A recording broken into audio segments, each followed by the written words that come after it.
오늘 사도행전 21장 이 본문 말씀은 20장의 내용과 조금 연결이 됩니다. 이 사도 바울이 자기가 그동안 복음 전파했던 그 전도 여행을 잠깐 마치고 이제 이 성령의 명령에 따라 예루살렘으로 돌아가게 됩니다. 그런데 성령께서 예루살렘을 돌아가라고 말씀하실 때 사도행전 20장 23절을 통해서 성령께서 뭐라 말씀하시냐면, 예루살렘에 가게 되면 사도 바울이 앞으로 당하게 되는 이 결박과 환난을 경고하시며 사도 바울에게 있어서 마음의 준비를 하도록 미리 언지를 하십니다. 그리고 사도 바울은 이제 그 선교지를 떠나기 전에 앞서서 그가 세우고 또 돌봤던 그 교회를 먼저 믿고 직분을 맡았던 자들에게 이 책임과 교회를 맡기며 당부하며 그 하나님의 말씀을 따라가는 것을 헌신하며 또 당부하고 있습니다. 그리고 하나님께서 나와 함께 하시듯 너희와도 함께 하니 그 하나님께 시작한 이 경주를 멈추지 말고 어떠한 환난과 결박과 고난에도 멈추지 말고 달려가라. 예수님이 그랬고 나도 그럴 것이고 너희도 그래야 한다 라고 이야기를 남기고 눈물로 작별하고 기도하고 그렇게 목을 껴안고 울으며 입을 맞추며 그렇게 이별을 하고 이제 바울은 예루살렘으로 돌아오게 됩니다. 그리고 바울은 그동안 그가 했던 모든 전도 여행에 대한 자세한 내용과 보고를 예루살렘 교회에 보고하고 뜨거운 환영을 받게 됩니다. 그리고 그 환영이 마치고 나서 그가 처음 한 것은 오늘 이 21장 21절에 나와 있는 것처럼 사도 바울을 둘러싼 오해를 가장 먼저 푸는 것으로 이 21장의 내용은 그렇게 채워집니다. 그 내용이라 하면 이방에 있는 유대인들을 사도 바울이 가르쳐 모세를 배신하고 할례를 받지 않도록 하고 유대인의 규범을 지키지 않도록 가르쳤다라고 하는 이 오해와 문제를 푸는 것을 가장 먼저 그가 해야 할 첫 번째 일로 삼습니다. 잘 생각해 보면 기독교라는 이 종교, 우리가 믿고 있는 이 기독교 또는 그리스도교라고 하는 이 개신교 종교는 없던 데에서 새로운 종교가 생겨난 것이 아니라 유대교라고 하는 종교가 더 발전됨으로 이 기독교라고 하는 종교가 생겨나게 된 겁니다. 그러니까 유대교는 이 모세오경을 비롯한 이 구약 율법 말씀을 따라 기반으로 세워진 종교라고 하면, 지금 저와 여러분들이 믿고 있는 이 기독교, 그리스도교는 이 하나님께서 구약의 말씀들을 성취하셨던 이 신약의 말씀까지를 기반으로 세워진 종교라고 하는 것입니다. 잘 듣고 계시죠? 그러니까 이 기독교라는 것은 유대교와는 전혀 다른 종교가 아니라 기독교에서 더 발전되고 완성되어진 종교라는 것이고, 유대인들이 믿고 있는 하나님에 대한 개념과는 조금 더 발전된 개념을 가지고 있는 것이 기독교이지, 유대교를 없애고 새로운 종교를 만들어내야 하는 사명을 가지고 있는 것이 기독교라고 하는 종교가 아닙니다. 그래서 사도 바울은 지금 그가 전하고 있는 이 복음이 전혀 다르지 않은 것이고, 오히려 유대인들이 믿고 있는 것에서 발전된 신앙과 말씀을 따라 세워진 새로운 복음이라는 것을 가르치기 위해서 한 가지 부탁을 받았는데, 바로 그게 뭐냐면 오늘 본문에 나와 있는 24절에 이 결례라고 하는 겁니다. 우리가 이 결례라고 하면 신례를 좀 생각하겠지만, 여기서 말하는 결례는 정결 예식을 말합니다.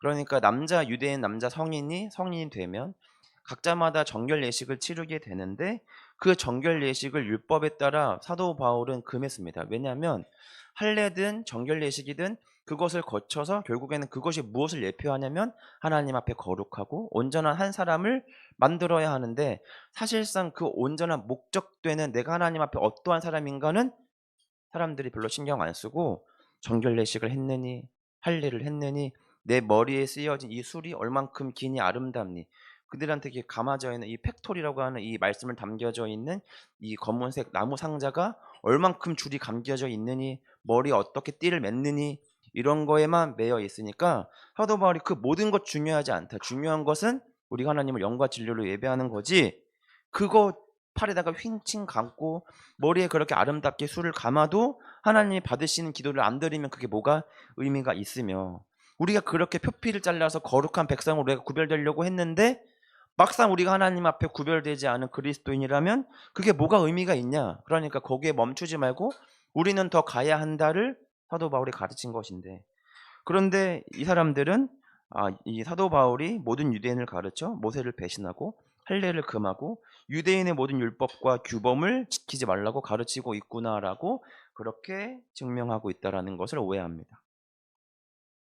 그래서 사도 바울은 내가 전하는 것이 그런 게 아니라 이러한 것이다라는 증명을 하기 위해서 한 가지를 행하는데 바로 그게 뭐냐면 결례를 행합니다.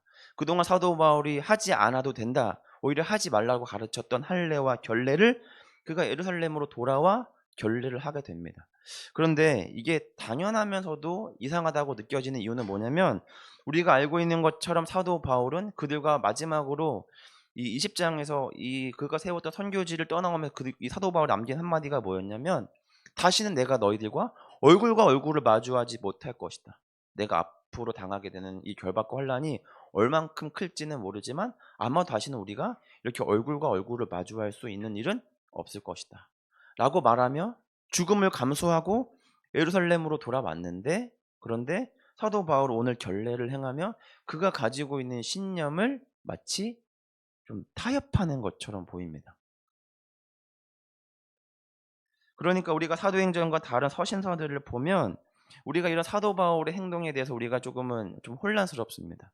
왜냐하면 이 디모데에게는 할례를 베풀고 디도에게는 또 할례를 베풀지 않고, 또 이 유대인 이 이방인들과 함께 식사 자리를 갖고 있었던 베드로가 다른 유대인들이 오자 냉큼 그 자리를 피하는 것을 보고 바울은 베드로를 향하여 크게 비난했는데, 그런데 오늘 말씀을 또 보면 그는 또 결국에는 유대인의 규범에 따라 결례를 행하고 있으니까, 그러니까 사람들은 지금 사도 바울을 보고 어떻게 비난하고 싶냐면 결국에는 율법이라는 것을 네 입맛대로 해석해서 네가 하고 싶을 때는 하고 안 하고 싶을 때는 안 하는 것이냐? 과연 너는 어떤 자식이냐?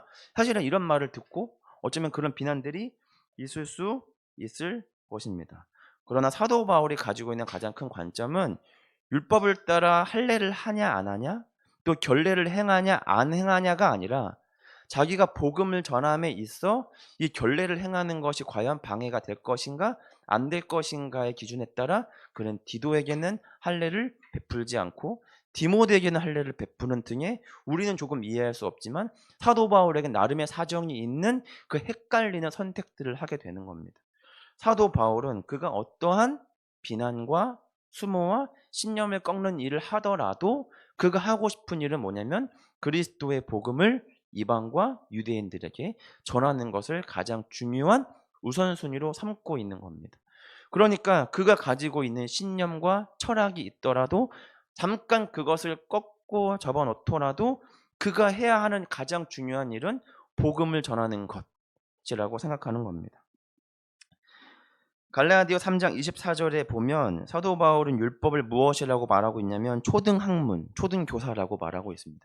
결국에는 그 율법이 누구에게로 향하도록 우리를 방향을 가리키고 있냐면 예수 그리스도를 향하고 있는데, 우리가 할례도 행하고 결례도 행하고 예배도 드리고 제사도 지내고 우리가 다 했는데 마지막 우리가 종착지와 목적지에 예수 그리스도를 보지 못하면 그 모든 결례와 할례는 의미가 없다를 사도 바울이 말하고 싶은 거지, 할례와 율법을 폐하다, 그것은 아무 의미 없다, 예수 그리스도만이 오직 답이다라고 하는 것을 사도 바울은 말하는 것이 아닙니다. 그러나 그 모두가 그 사도 바울의 진정한 저의를 알지 못합니다. 그러니까 너는 왜 디도에게는 할례를 베풀지 않고 왜 디모데에게는 베풀며 왜 그렇게 베드로한테는 그렇게까지 비난했으면서 정작 너는 그 유대인의 규범에 따라서 왜 그렇게 행동하는 것이냐에 따라 그 비난에서 자유로울 수는 없지만, 그러나 사도 바울, 다시 한번 말하지만 사도 바울이 가지고 있는 가장 큰 한 가지는 뭐냐면 이 모든 선택들이 조금은 동선이 헷갈리지만 그럼에도 불구하고 그가 가지고 있는 가장 큰 이유와 가장 큰 목적은 이걸 통하여 그리스도의 복음 전파가 수월하냐 안 하냐인 거죠. 그러니까 이 디모데는 유대인이니까 굳이 안 할 이유가 없으니까 하더라도 유대인들에게 큰 걸림돌을 없애고 복음을 전하도록 하는 것이고, 디도는 이방인이니까 그러니까 굳이 할례를 베품으로 유대인들에게는 역시 이방인들도 좋은 유대인이 되어야 구원받는구나라는 불필요한 오해를 없앰으로 온전한 복음을 전파하기 위해 디도에게는 할례를 베풀지 않는 것 등의 선택들을 하게 됩니다. 우리가 어떠한 목적지를 가기 위해서는 우리가 거쳐지는 과정과 또 경유지들이 있습니다.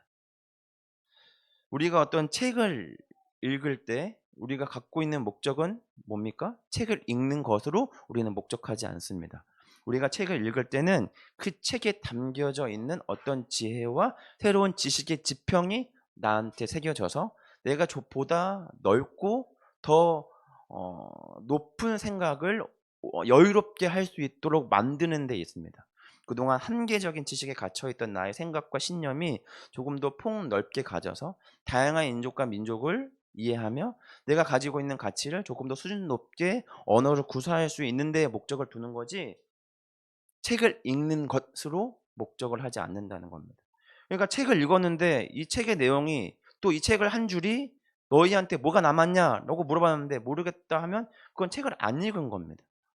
물론 뭐 게임하는 것보다 나으냐 이렇게 물어보면 그래도 행동적으로 보면은 책 읽는 게 그나마 낫겠지만, 그런 책 한 권을 읽어도 내 마음에 남는 한 단어와 문장이 없으면 그것은 책을 읽은 것이 아니고, 오늘 우리가 설교를 들으며 예배를 드렸지만 여러분 마음속에 그리스도가 그런 분이고 우리는 그런 삶을 살아야겠구나라는 어떠한 한 문장 없이 돌아간다면 설교자가 잘못했든지 듣는 자가 잘못했든지 뭔가는 잘못한 겁니다. 예배 드리는 것으로 우리 그리스도인의 모든 의무와 책임은 완성되지 않고, 우리가 예배를 드리는 것은 이제 우리가 다시 돌아가야 하는 삶이라고 하는 목적지를 통해 잠깐 경유하는 겁니다.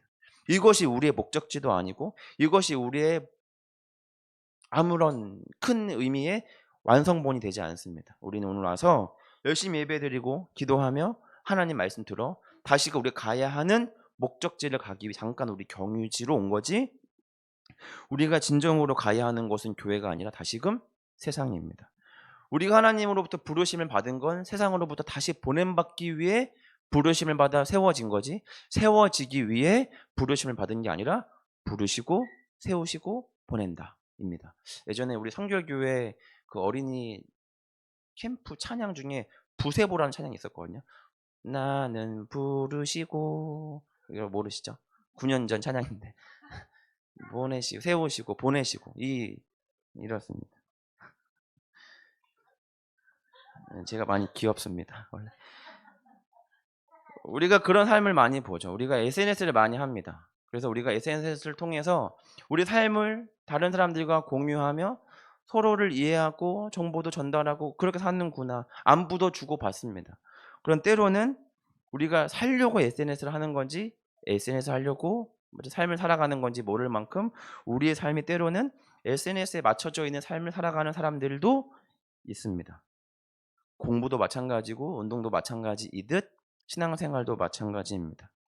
우리가 어딘가를 가야 함에 있어 잠깐 거치고 가는 과정들이 있는데 그것이 예배를 통하여 우리가 마음속에 품고 가야 하는 한 문장입니다. 그런데 여러분들이 어떤 삶에 있어서 오늘 사도 바울처럼 복음, 그리스도의 복음을 전한다라고 하는 목적지를 가기 위해서 오늘 사도 바울처럼 이 경유지에서 반드시 버리고 와야 하는 한 가지가 있는데, 바로 그게 뭐냐면 여러분들이 그토록 가지고 있었던 모든 신념입니다.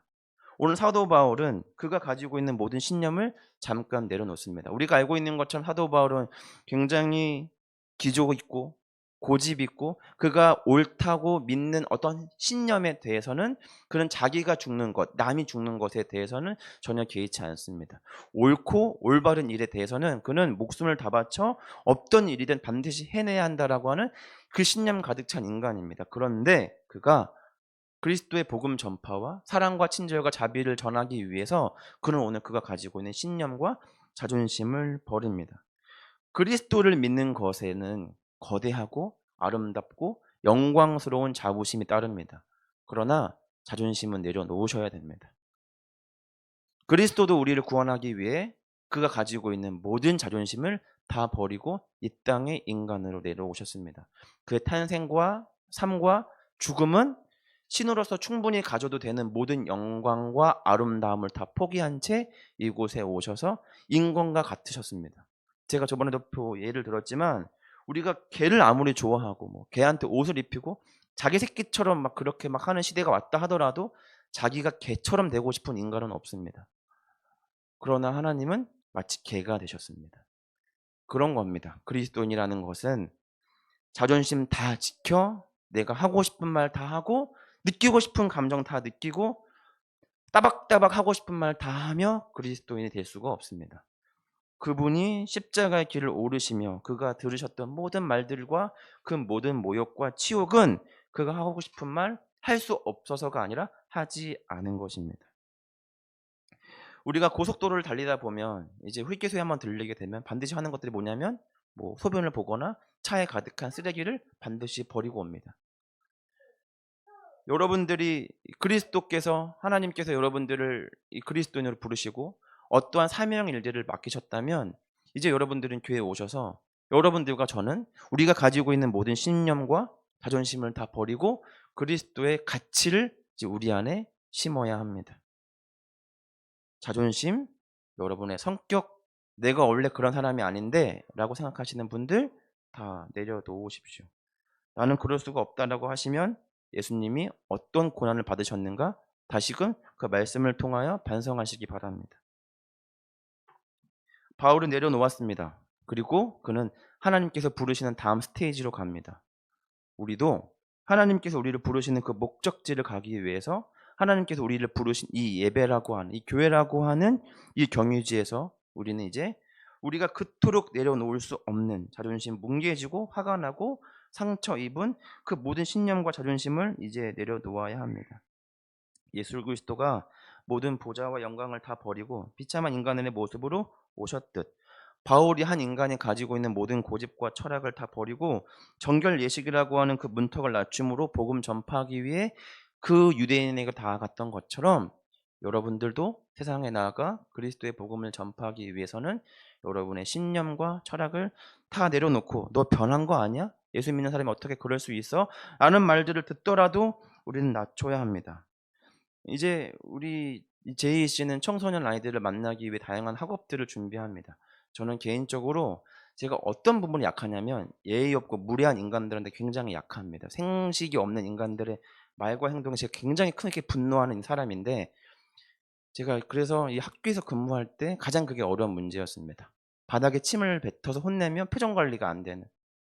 대놓고 막 친구한테 막 욕을 하고 하는 것들에 대해서는 저는 그거를 이제 쉽게 용납이 안 됐는데 근데 제가 청소년 아이들을 만나기 위해서는 그런 모든 곤조를 다 버려야 합니다. 사람마다 여러분들 다 그런 게 있으시겠죠?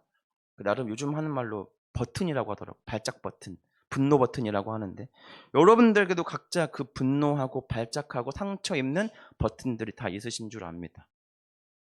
그런데 제가 그렇게 잘해서가 아니라 저도 못하는데 우리가 오늘 말씀을 통하여 반드시 알아야 되는 건 뭐냐면 그 분노의 버튼을 다 이제는 하나님께 맡기셔야 됩니다. 할 말 많지만 침묵하셔야 됩니다. 하고 싶은 말 많지만 그냥 입 다물고 그리스도께로 한 걸음 한 걸음 나아가셔야 합니다.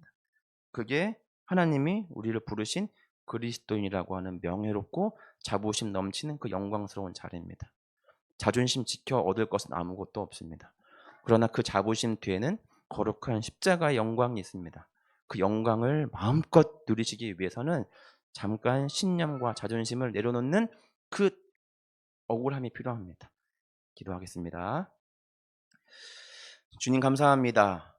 그리스도의 복음을 전파하기 위해 그가 가지고 있었던 모든 신념과 철학을 내려놓았던 한 인간의 모습을 보며 다시금 우리의 모습을 조명해 봅니다. 자존심도 많이 상하고 억울하고 답답한 일들이 그리스도인으로 살아가며 또 그리스도를 믿음으로 그런 일들이 참 많습니다. 내가 얼만큼 했는데 내가 얼만큼 참았는데 나도 이제는 좀 말해야겠어 라고 싶은 순간들이 우리 마음속에 주님 가득합니다. 그러나 주님 그 모든 것들 다 내려놓게 하시고 도살장에 끌려가는 양처럼 그렇게 힘없이 그 십자가의 길로 걸어가셨던 주님을 바라보며 이제 우리가 포기할 수 없었던 그 마지막 신념과 자존심을 이제 우리가 주 앞에 내려놓습니다. 주님 우리를 받아주시고